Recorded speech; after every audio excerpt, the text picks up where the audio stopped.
God bless you, and praise the mighty name of the Lord. You know, today has been 31 days, 31 days of faithfully going through each one of the Proverbs. And oh, I thank God. I thank God that He allowed me to go through this, um, and that I'm able to faithfully complete it. I know it's a small goal, but Lord willing, maybe I can carry into another month. We'll see. We'll see if I start off something on tomorrow or not. Just where it goes from here. So today I will be going over Proverbs chapter 31, and there are 31 verses in this chapter. And this one is titled The Words of King Lemuel. And he goes on to say that it was a prophecy or some words of wisdom that his mom had passed to him, given to him. And then he's going on and talking about these. So for the most part, it's going to talk about, the ways that a king should live. It's not for kings to do certain things. Drunkenness, perverting judgment, being corrupt, letting other people influence you when you should be a role model and a leader. It's not for one of your character to let that take a hold of you. And then it goes on to say, this is what a virtuous woman is. And I believe that this mom that is preaching to her son or trying to give him some kind of instruction, words of wisdom, something to live by, something to carry that she sees as wisdom, and he's taking a hold of that. She is giving him advice on a very favorable woman, a virtuous woman, and this is what she looks like, but without painting a picture. It's more her character that is shining through the virtue of who she is. I'm going to go ahead and read it all in the King James Version, and I'm just going to kind of go back and touch and highlight or just kind of go on little things that I see here and there, and leave the rest up to you. It explains, I believe, a lot in there, but I believe that you can get a lot out of it, and I don't know if me telling it one way is going to sway it, a viewpoint of somebody else in another way, because I think that when you sit down and look at it, when a woman sits down and looks at it, she may be getting all of this stuff, and these are things that she may strive to be. These are things that should be beneficial in that sense. And I think that if I just kind of go along and say it's this and that, a lot of this, it doesn't give it justice enough. It's God's word, and I don't know how to put it in better words, or give it just enough there. But we'll go ahead and start. The words of King Lemuel. I have a stepson who's named Lim, and I really believe that his dad and his family had named him after biblical figures, and just to see that name in there, it has a stronger meaning when I come across it. But this is the last one. Let's go ahead and finish out Proverbs. Proverbs chapter 31. The words of King Lemuel. The prophecy that his mother taught him. What, my son? And what, the son of my womb? And what, the son of my vows? Give not thy strength unto women, nor thy ways to that which destroyeth kings. It is not for kings, O Lemuel. It is not for kings to drink wine, nor for princes strong drink, lest they drink and forget the law, and pervert the judgment of any of the afflicted. Give strong drink unto him that is ready to perish, and wine to those that be of heavy hearts. Let him drink, and forget his poverty, and remember his misery no more. Open thy mouth for the dumb, and in the cause of all such as are appointed to destruction. Open thy mouth, judge righteously, and plead the cause of the poor and needy. Who can find a virtuous woman? For her price is far above rubies. The heart of her husband doeth safely trust in her, so that he shall have no need of spoil. She will do him good, and not evil, all the days of her life. She seeketh wool and flax, and worketh willingly with her hands. She is like the merchant's ships. She bringeth her food from afar. She riseth also while it is yet night, and giveth meat to her household, and a portion to her maidens. She considereth the field, and buyeth it. With the fruit of her hands she planteth a vineyard. She girdeth her loins with strength, and strengtheneth her arms. She perceiveth that her merchandise is good. Her candle goeth not out by night. She layeth her hands to the spindle, and her hands hold the distaff. She stretcheth out her hand to the poor, yea, she reacheth forth her hands to the needy. She is not afraid of the snow for her household, for all her household are clothed with scarlet. She maketh herself coverings of tapestry. Her clothing is silk and purple. Her husband is known in the gates, when he sitteth among the elders in the land. She maketh fine linen, and selleth it, and delivereth girdles into the market. Strength and honor are her clothing, and she shall rejoice in time to come. She openeth her mouth with wisdom, and in her tongue is the law of kindness. She looketh well to the ways of her household, and eateth not the bread of idleness. Her children arise up and call her blessed, her husband also, and he praiseth her. Many daughters have done virtuously, but thou excellest them all. Favor is deceitful, and beauty is vain, but a woman that feareth the Lord, she shall be praised. Give her the fruit of her hands, and let her own works praise her in the gates. Amen and amen. And I believe that that kind of explained itself. I think it's going to be challenging for me to kind of go through and repeat and say everything that she had put it out here for King Lemuel. But I'll go ahead and start. I have a Amplified / King James Version, so I may touch on topics of one and read into the other one a little bit. But I'll go ahead and start on some of them here. Verse 1, the words of King Lemuel, the prophecy that his mother taught him. When I see that, this is the giving the words that his mother taught him. And it reminds me that this is a guy that is taking the advice of his mom. He's really holding on to her wisdom and her counsel. He didn't just like carelessly think what she thought, He took it into consideration. So he's pondering what she tells him. He trusts her advice, and he's growing up to become a king. He's growing up to be somebody of stature, and now he's taking her words. So with that, I'm reminded of Proverbs chapter 22, verse 6. Train up a child in the way he should go, and when he is old, he will not depart from it. In the King James Version, he is probably brought up to trust his mom and believe that what she's telling him is for his best interest. And with that, he's going to not ignore her advice. I believe that she's giving him, with all her heart, loving counsel. And I see that in the next sentence when she starts and says, "What, my son? And what, the son of my womb? And what, the son of my vows?"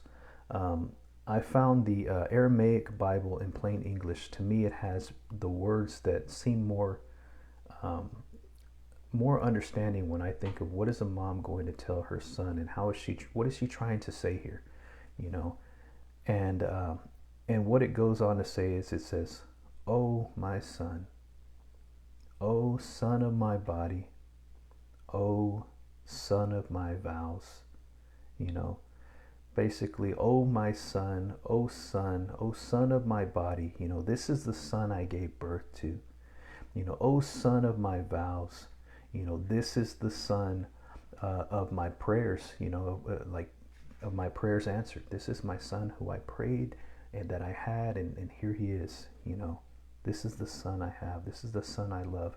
What shall I say? What can I tell you? What advice can I give you? As a mother, what can I give my child, my loving son?" You know, so she's pouring it out, and then it goes on into the next one, you know. And going into verse 3, "Give not thy strength unto women, nor thy ways to that which destroyeth kings." In the Amplified, "Do not give your generative strength to women, neither foreign wives in marriages of alliances, nor concubines, nor your ways to that which destroys kings." Here he is in a position, and now they probably have all kinds of women for the king to take whatever pleasure or whatever it is that a king may do with concubines and such. And in some kings, back in the olden days, they may marry, like if you have a king of Iran and you have a king of Egypt, you know, the king of Egypt may give his daughter to the king of Iran's son. That way they have peace between each other, right? We're not going to fight each other because there's blood ties, right? My daughter's in your hands at your country, and or your son or daughter is in my country. However that is, we have an allegiance, we have an alliance, and it's stronger than just written on paper. You have my blood there. And as a king, it's going on to say, like, you know, don't let that persuade who you are. You're a leader. Don't let these women, don't let that what they tell you, don't let you know, promises to somebody else change who you are as a leader. You are intended to lead in righteousness. You are intended to give good guidance and counsel. You are intended to be a king. You're brought up a certain way. Don't let, you know, the way this woman looks, don't let the perversion of everything, the lustfulness of everything, don't get carried away in that and not forget your responsibility. Don't forget who you are.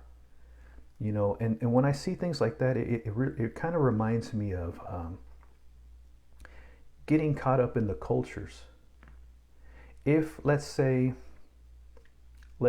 I am Jewish, right?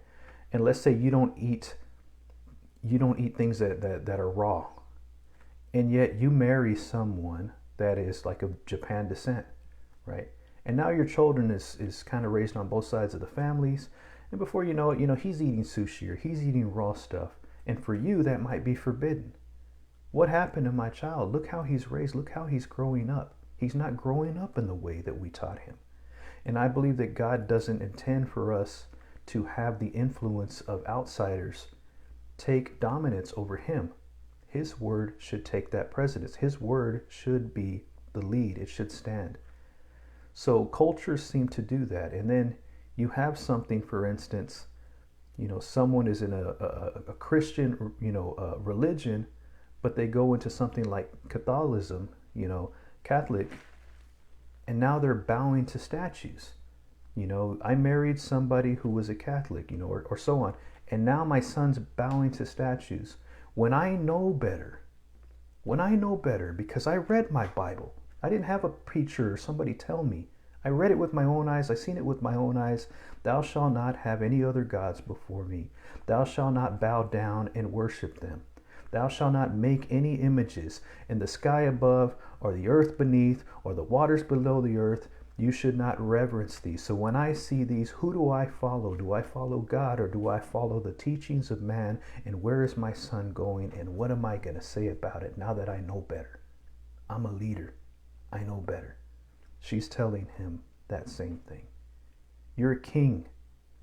Don't let anything take that from you. You judge your throne in righteousness. You do the right thing.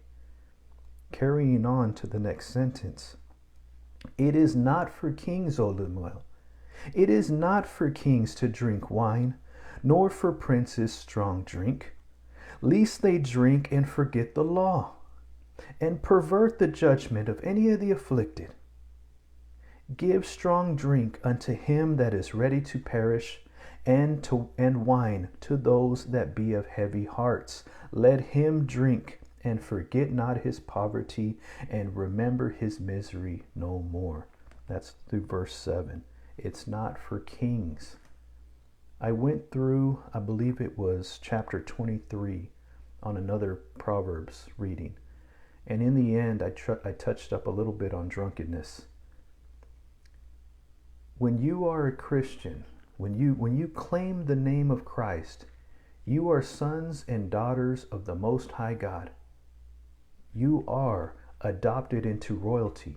You are kings and queens, princes and princesses. One day we're going to have crowns of all the work and things that we've accomplished because of what God has given us. And one day we're going to lay those crowns down at his feet. Us kings and queens and so on, laying them at the feet of Jesus, because that's where we got them to begin with. It all came from him. It's not for kings to get drunk and pollute judgment. If you are sons and daughters of the Most High God as a Christian, it's not intended for you to get heavily drunken. Do you see that? It's not intended for you to be like everybody else. You are a light that shines in the darkness. You are salt and light. You should let that savor forward. You should shine it above everything that's living in dark, to call them out of the darkness and to come into the light where Jesus is. You are kings and queens, sons and daughters of the Most High God. It's not for you to go and drink heavily and start polluting judgment and saying wrong things are right when they are wrong. We're called to call what is wrong, wrong, to call what is right, right. And we shouldn't let that get carried away into us. Okay? So going on, reading that, I say, it goes on to say, give strong drink unto them that are ready to perish. When I see that, give strong drink unto those who are ready to die. Basically, those who are ready to die. And when I see that, I see two things. Okay? Those that are ready to die. Either one, the dead being those that are separated from God, the dead, those who do not want to follow God. There's your strong drink. That's one way that I see that being used. Give strong drink to those who are ready to die. Basically they're not choosing to follow God. That's the path they're down.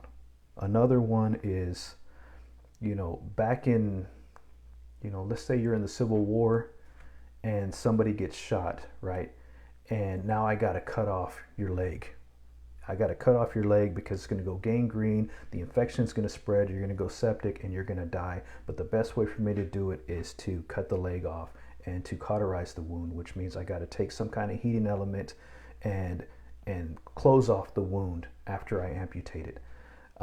This person probably doesn't have any medical drugs or anything to kill the pain, to numb the pain. And so now they're giving him something to drink.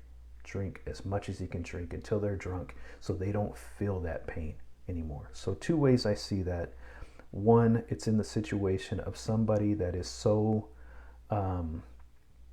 give strong drink into them that are ready to die so that they can carry on with it this way. And in another, I see it as those that are separated. So it could be one or the other. But in all honesty, how I see drinking this or drinking is if you are called by the name of Christ, if you are a Christian, if you are representing the kingdom, if you are an ambassador, because you tell people about Christ, if that's the title that you have, it's not intended for you to be heavily drunk and to get caught up with everybody else, to do the things that everybody else does, because you've been called out of that. Okay? I'm not telling you that you cannot drink. Okay? I want to kind of get that situated or called upon, just so that you're aware of that, because it can do two things. There is an okay, and I'd reference you to go back to Proverbs chapter 23, where I kind of explain a little bit better. Basically, it's okay, possibly okay for you if you had a drink. It's not going to do any damage or anything. For the most part, one drink may not. Unless you're like an alcoholic or something, right? If you're an alcoholic, who knows what one drink could do to you? And you as a Christian shouldn't let your brother stumble. If your brother is somebody, or somebody, or your friend is somebody that can easily turn into alcoholism and ruin their life, and here you are, you have a drink, it's probably not the best thing for you to do in front of that person, right? Why would I want to cause my brother to sin?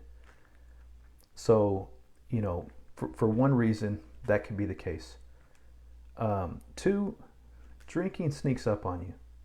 Who knows if one is okay or even two, but before you know it, you can start seeing things, start thinking things and start acting out on things. Before you know it, you're drunk or you're belligerent.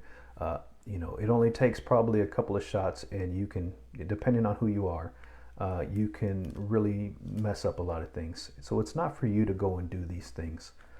And I believe that that's how it was intended. It's not something that's held to you, like when they try to condemn Jesus every time for the Sabbath. But it's not meant for us in that way, to cause our brother to stumble, to get heavily drunk to where we start perverting judgment and justice, because that's how we're called to do. And also, in the other eyes, it gives a bad name to Christ. If you're giving a bad name to him, right? Let's say somebody looks at you and you're drinking because you had a beer. It's just like, hey, I mowed the lawn. I wanted something to thirst, and that was something that was there. It was going to give me comfort or whatever. You have a beer, and now somebody looks at it and says, oh, look at this guy, Raymond. He's a hypocrite. Here he is preaching, all the time, and now I caught him drinking. This guy, he obviously isn't following God. I'm not going to listen to what he's got to say. When you have sound wisdom, or when you have something that God has given you, I'm not going to listen to him, or I'm not going to trust him, or I don't believe, everybody's a hypocrite. All Christians are, or whatever the person is thinking. But you now have shamed the name of Christ because of what you've done. So I think that that's a lot stronger than just drinking, right? The Bible says not to drink, and it's referring to drunkenness. And I've heard pastors preach on that. Hey, it doesn't say you can't drink; it just says you can't get drunk. Well, I think there's a little bit more to that you don't elaborate on, and that's how do you, as a representative of Christ, how are you representing the name? How are you holding that title? If you are a king, if you are a son and daughter of the Most High God who's going to have crowns later, how are you ruling as a king, or how are you running the kingdom here on earth? So it's not for us to pervert judgment, to get lost and start drinking heavily and get caught up with those kinds of actions. Watch where it can take you. That's where I'm trying to get the point across that I'm trying to make there. Going on to verse 8. Open thy mouth for the dumb, and in the case of all such as are appointed to destruction. Judge righteously. Fight for what is just and true. There are people that can't speak for themselves. There are people that just don't have that ability, and you may have that a little bit more because of who you are, right? If you're a lawyer and the city is constantly coming up against Christians because they're preaching out in the square, and because of what what to do, you can probably fight for that cause and get them off of something that the law is trying to put on them when they have the right to their freedom of speech, or they have the right to the freedom of religion, or so on. That's just an example. You know, if you see somebody that needs help and you have the voice to do so, you have a way of stepping in. You know, if somebody can't speak for themselves and you have the ability to get that done to the defenseless, then you should do that. Open thy mouth for the dumb in the case of all such as are appointed to destruction. Open thy mouth, judge righteously, plead the cause of the poor and needy. You know, they have nobody there that can help them, but you may be able to get something done, and do so righteously. They need a voice of truth. Going into 10 is here we're going into the virtues of woman. Who can find a virtuous woman? For her price is far above rubies. Her price is far above rubies. You know, what is a virtuous woman? You know, what is a virtuous woman? That should be the key question. Going into what it's saying about her. The heart of her husband doeth safely trust in her, so that he shall have no need of spoil. She will do him good and not evil all the days of her life. She seeketh wool and flax and worketh willingly with her hands. She is like the merchant ships. She bringeth forth her food from afar. Let's stop there. You know, basically you have somebody that is not like everybody else. What is a virtuous woman? You know, maybe this is somebody who held on to her integrity. Somebody who applies wisdom to everything that she does. Somebody who puts God above everything else. Maybe this isn't someone that just gave her virginity away loosely. You know, slept around with any guy that came knocking on her door. Maybe this is someone who knows that she is someone of value, someone of integrity, someone who can do something and make something of herself.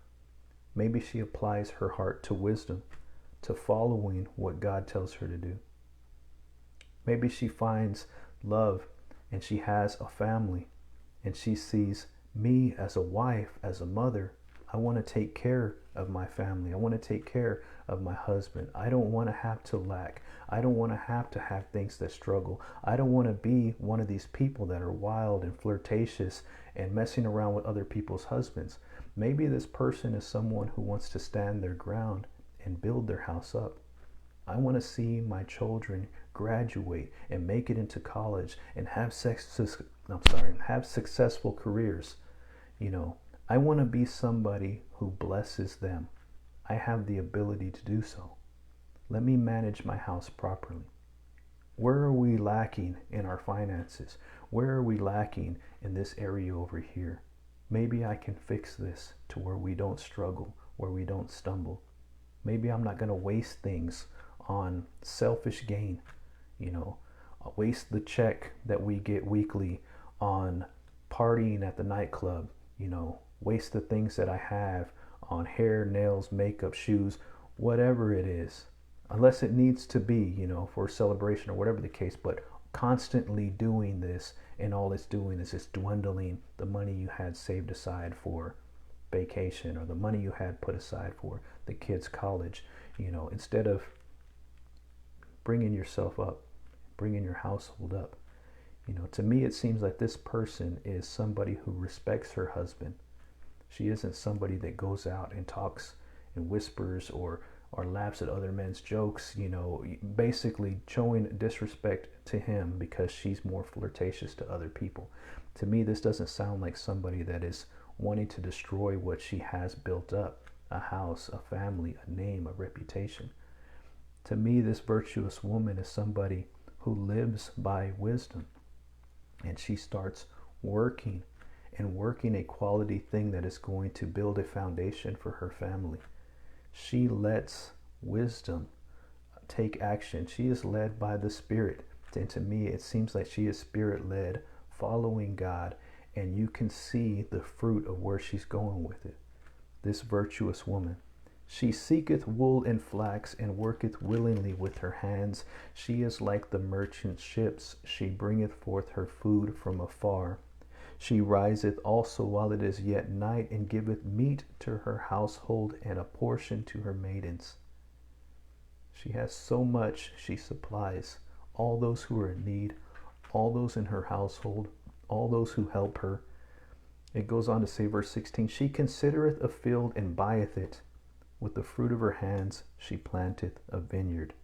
She considers the field. It isn't like she just flat out said, hey, such and such is selling this lot. Oh, well, I have such and such money aside. I'll go buy that. And then there's an easement on the property, or there's something to where you can't take the resources, you can't cut the trees, or you can't do lumber here, you can't do anything because this field has something that's not good of it. She really looks into her work. She's somebody that considers that. And it goes on to say that she is planting a vineyard with the fruit of her hands. So here she is making that fruit profitable, making that land profitable for her own self and her own family. She girdeth her loins with strength. She girdeth her loins with strength, and strengtheneth her arms. She perceiveth that her merchandise is good. Her candle goeth not out by night. She knows she puts quality work. She knows she puts her heart into it. She knows what she is doing. She's already educated herself in the best way to make the best quality of what she has. She layeth her hand to the spindle, and her hands hold the distaff. She stretcheth out her hand to the poor, yea, she reacheth forth her hands to the needy. This is someone who has been blessed and is doing it right. She has a plan, and she's living in accordance to the plan. She's following it to a T, and she's been blessed by God, and so much that she has the ability to bless others. She is blessing those around her. She knows what is right to do. When she sees this, she gives, because she's been given. She has much because the Lord has been blessing her. She is not afraid of the snow for her household, for all her household are clothed with scarlet. She is being useful. She is using what she knows, what God has taught her, the qualities of what she has. She's bringing her family the best things because she knows that it is good. She doesn't have to worry about anything. She's living it right. She maketh herself coverings of tapestry. Her clothing is silk and purple. Her husband is known in the gates when he sitteth among the elders in the land. He is respected. She's not somebody who runs off. She's somebody that people look up to when they see her. She's somebody that the young women and the older women want to strive to be. You know, he's known because he's got him a good quality wife here. She maketh fine linen and selleth it, and delivereth girdles unto the merchants. Strength and honor are her clothing, and she shall rejoice in the time to come. I like that word. Strength and honor are her clothing. Not only is she wearing the best quality, but she's also looked up to as someone to reverence and honor. She did it right. She is a role model. She is an example of someone to look up to. If you want to be successful, this is who you look at. This is the type of person that should come to their mind when they see her. She openeth her mouth with wisdom, and her tongue is the law of kindness. She looketh well to the ways of her household, and eateth not the bread of idleness. She doesn't sit idly by. She's not lazy. She works for what she has. She's established it in a good plan. Everything that she does, she knows what is right, and she's living to do. She chose the path of righteousness, and she's choosing to live in accordance, and you can see it all around her. Her children arise up and call her blessed, her husband also, and he praiseth her. Many daughters have done virtuously, but thou excellest them all. Going into verse 30, that's where we end. Favor is deceitful, right? And beauty is vain, but a woman that feareth the Lord, she shall be praised. Favor is deceitful, charm, flaunting, beauty is vain. It's superficial. It can be fake. You got your fake nails, your fake hair, your fake attitude. You can fake beauty, and your beauty fades. But a woman who fears the Lord, she shall be praised. going into verse 31. Give her the fruit of her hands, and let her own works praise her in the gates. You know, when I read verse 31, you know, she's somebody, she doesn't have to praise her own self. She doesn't have to say, oh, look, I got the best stuff. I make the best quality things. You know, yeah, I do this. She isn't patting her own self on the back. Her work speaks for herself. When I see this, I think of, you know, the fruit you bear.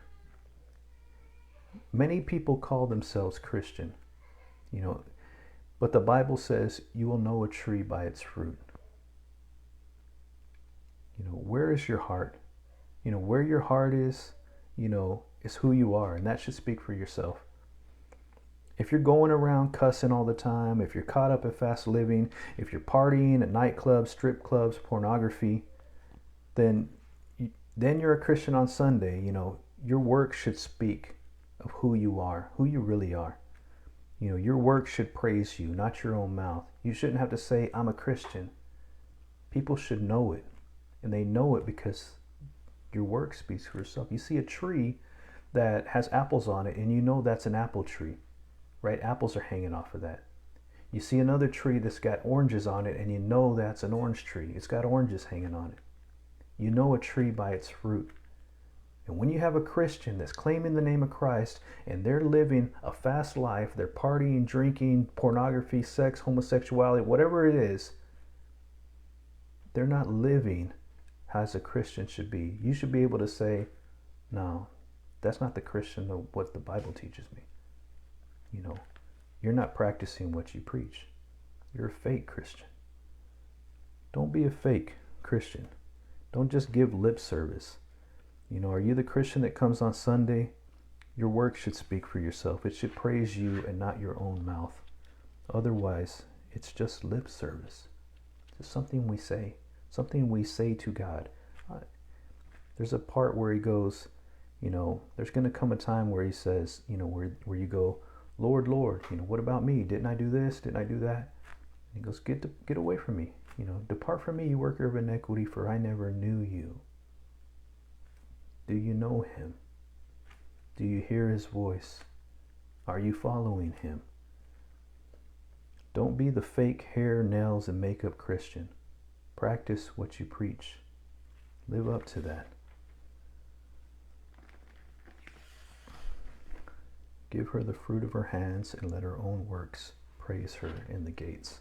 A virtuous woman. Who can find such a virtuous woman?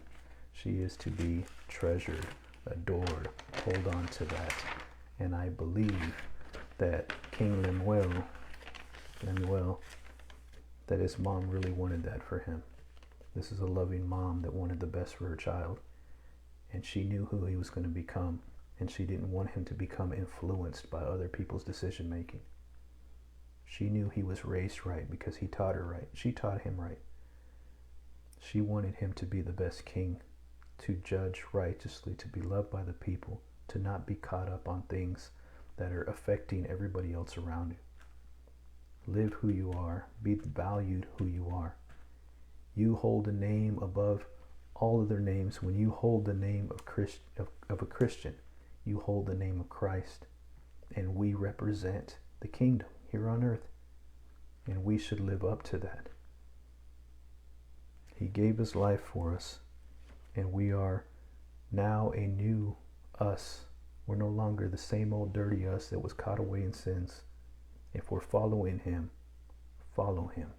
Practice what you preach. God bless you. Thank you for sticking around. In Jesus' mighty name. Amen.